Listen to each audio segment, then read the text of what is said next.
Oh, I didn't see you there. I consume a lot of YouTube videos.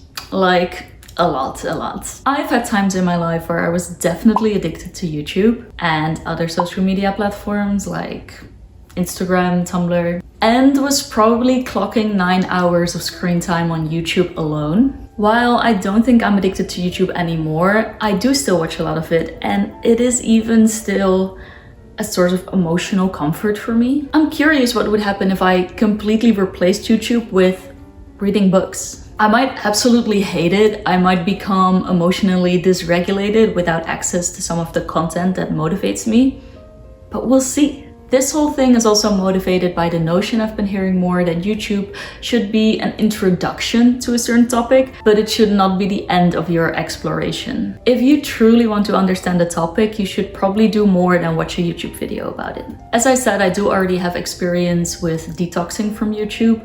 I definitely was addicted at some point. I did dopamine detoxes in the past where I drove myself into the German countryside and made it literally impossible for myself to access the internet until I could hear my own thoughts again. I did emotion surfing or craving surfing, where when you feel craving, you just ride it out like a wave. It will pass. I disabled my search history to make the YouTube homepage less inviting.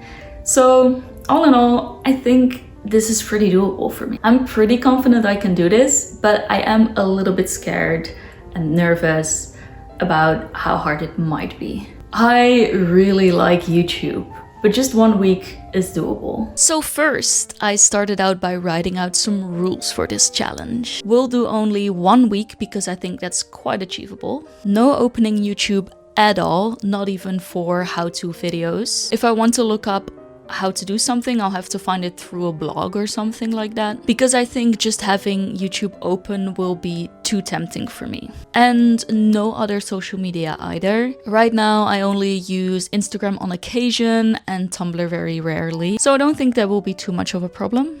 And then I want to journal about my daily experiences. Do I have cravings? What am I doing to overcome them? Am I liking the reading? Do my thoughts or attention span seem different? Am I calmer or more agitated? Things like that. Alright, let me show you which books I chose to focus on for this week, and then I'll share my great psychological insights with you. I just got this zine from Costanza Polestri. I actually don't know how to pronounce your last name, I'm so sorry, babe. But it's called Gifted and Other Lies. I really liked her other zine, Sad Gay Catholic. Really recommended, link down below. And then I have 3 books, which I all 3 almost finished already, but for some reason I just keep postponing reading the last chapter of these books. I don't know why. So we have Chant and Be Happy based on the teachings of His Divine Grace, A.C. Bhaktivedanta Swami Prabhupada. Prabhupada. Something like that. I almost finished this. It's alright, I guess. I tried the Hare Krishna chant for a while. Don't really get it, to be honest, but hey, it was an interesting read nonetheless. Then we have When Bad Things Happen to Good People by Harold S. Kushner. It's about the problem of evil, basically. And then we have Mystery Tales from Edgar Allan Poe. So I can finish these in the morning and I feel good about myself while I start the rest of my day. Oh yeah, that's the other book that I don't have here right now. It's downstairs, but it's Boy by Roald Dahl, and I've just been reading that in the mornings during breakfast. I started this book by Timothy Keller, Making Sense of God, Finding God in the Modern World. Then we have Christian Atheism, How to Be a Real Materialist by Slavoj Žižek. I just put this in here because I started it, but to me this is absolute gobbledygook, and this is going straight over my head. I feel like I should have read at least 3 other people before even attempting to delve into this. So I just wanted to show this as an example of when you start a book and you find out that it's not for you, it is okay to put it away and not finish it. So that is what I will be doing with this book. I'm not gonna finish this, at least not now, maybe in a few years, we'll see. I have Meditations by Marcus Aurelius. I've had this for years as well. Like I said, I haven't really read any philosophy, so maybe this is gonna be a drag and I hate it, but maybe I'll like it. I had my stoicism phase like everyone my age, but I never actually read proper stoic books. So yeah, I'm curious to see if he goes into metaphysics in this or not, because I know there's a whole stoic metaphysics that I know nothing about. Yeah, that's it. We're throwing this away. As I said I would do, I kept a journal for this week. And the first thing I wrote down was, you can always start right now. Even on a random Thursday, no need to wait for the right moment. Today, I'm inviting you in. Come to me. Errands this morning really felt like watching YouTube to relax when I got home. Made lunch instead and just stared out the window, having thoughts about things. You ever have thoughts about things? My mind feels calm and at ease, like it's not constantly searching for something. Entertainment. I feel more aware of my surroundings. Been giving more attention to my pets. I do almost feel like I'm missing some of my friends. Part of my need of social interaction is being fulfilled by YouTube.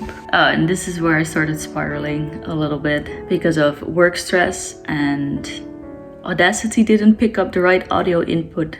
Fucking stupid dumb bitch. Used Tumblr for 2 hours today, not a usual thing. Definitely a replacement for YouTube. Also got work done. So most mornings I started with breakfast and reading a little bit of Roald Dahl or my other books. And on the first day I also wrote, instead of doing my morning yoga with a YouTube video, I listened to music. This was more so an accident because I'd kind of forgotten about the challenge already. But so far so good. There's a bit of a theme here where sometimes I just forget I'm doing the challenge. Watching YouTube videos is just something that is so ingrained into my habits that often I don't even think about doing it. I was also practicing origami for my art teacher job that I have. I accidentally opened YouTube to look up a video for a specific origami thing. And I did realize partway through that that was against the challenge, but I did finish that video just because it was research for work and I hadn't really realized that I needed to do that when starting this challenge. I just came up with the idea and I did it. But outside of honestly just that one video and a few accidental shorts that one day, I managed to complete the challenge. And it wasn't even that hard. So my reflections. I got excited about reading again. I did read more, but most of my YouTube watching I replaced with either watching a TV series, work, or listening to music. It was nice to listen more to music and just vibe a little bit. And looking back at my journal entries, I definitely use audio-visual distraction to numb my emotions. Which is not good, because this way one doesn't process their emotions and they can linger. The body keeps the score. I even watched a Dr. K video about processing emotions right before starting this challenge, but I didn't really do anything with this newfound information. It's funny how sometimes, maybe even often, we have all this theoretical knowledge that we don't apply. We don't practice what we preach. The teachings from that video were quite simple, namely ask yourself 2 questions. 1, what is this emotion trying to tell me? And 2, what is it motivating me to do? But reality can be more complex than this. Often emotions can be blurred together or disguised. This week I dove into just watching some form of video content again because I was angry with my business partner for not organizing things correctly. But I wasn't only angry at my business partner, I was also stressed and I felt a bit guilty for not being more proactive myself, even though it is his job to keep things organized. So I felt conflicted about feeling guilty and accepting part blame. So these two questions seem simple, but they can be multi-layered. But sitting with these two questions for a bit probably could have spared me a couple of hours of avoidant behavior. Overall, I am quite happy with how the experiment went. My mind does feel calmer, even though my emotions feel stronger. But I want to become better at feeling my emotions and dealing with them. And I wrote this after the challenge ended. I'm on day 8 of the challenge now, and I want to keep going, which I honestly didn't expect. So what do I want you to do after watching this YouTube video? I recommend you try this yourself. See what it is that you spend a lot of time on. See what it is that you use to emotionally numb yourself or calm yourself down. And see what life would be like without it. Are you able to deal with yourself, your own thoughts, your emotions? Or are you constantly running away from them? Let's record the last part of the video here because it's cozy. And I know this video has been a bit all over the place. The next one will be scripted again, I promise. Book review! Gifted and Other Lies by Costanza. I ate this up, highly recommend. Boy by Roald Dahl was a very nice read. It made me excited about reading again. Some of the scenes in there are a bit grotesque, so it wasn't the best breakfast material, but I do recommend the book. Timothy Keller was... it was a nice light read in the evenings, and I do a chapter of their Bible before going to bed anyways, so those two kind of float nicely into each other. I don't think his arguments are good.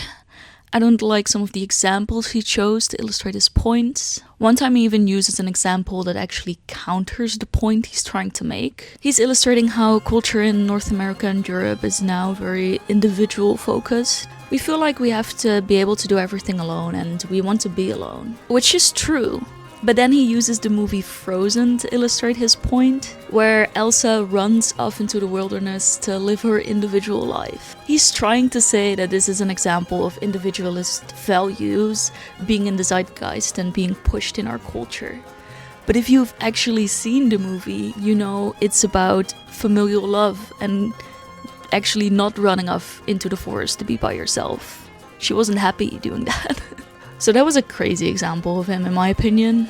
And right after this challenge, when I did log on to YouTube again, a video popped up in my feed of Alex O'Connor explaining hierarchical causation as an argument for God's existence. And those 5-10 minutes were way more interesting than the whole book. I do like his chapters on identity still. He was actually cooking with those. Now, Harold Kushner was a much better Judeo-Christian apologist to read. There's a lot of anecdotal stuff in there which I enjoyed reading. And he's basically like, yeah, sometimes terrible stuff happens and I don't think there's good justification for it. All we can do is ask for strength and courage and the love of others to get through these times. Chant and be happy. If you like the Beatles, I guess you would enjoy reading this book. For me, it was interesting to read about samsara and Maya and coming to God again in a different context. Then actually, the Edgar Allan Poe book I gave to a friend who really wanted it. I guess it's meant to be this way. And I did listen to The Hitchhiker's Guide to the Galaxy as an audiobook on Spotify. Spotify has audiobooks now. It's been there for a while actually, but some people still seem surprised when I tell them. Go listen to books, guys. The world building is pretty cool, I get the hype, and I love me some absurd fiction. And I did not start Meditations by Marcus Aurelius yet. Maybe one day. I've posted an extended version of this video on my Patreon, link down below. Now, I hope you stay calm. I hope you stay grounded and stay pretty.